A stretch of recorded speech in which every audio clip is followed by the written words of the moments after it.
guys! Welcome to our Wafer Paper Cosmos workshop. If you're new here, my name is Winifred and I'm the founder and cake designer of Winifred Kristé cake. I've been doing cakes and sugar flowers for about 10 years now, and I'm really excited to show you how to make one of my favorite flowers, the cosmos. This is a really simple one to start with, and even with just one type of flower, you can already make a beautiful minimalist cake design, like this one. This is a perfect example of how less is more, and you don't need to have a lot of different flowers to make an elegant cake design.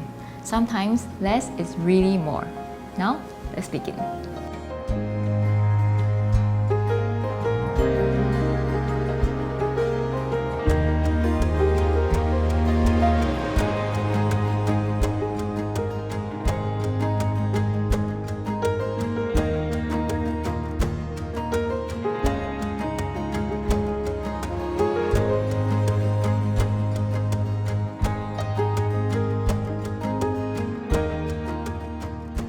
Thank you so much for joining me. I hope you give this a try. If you have done so, do remember to share on Instagram and tag me so I can see your flower.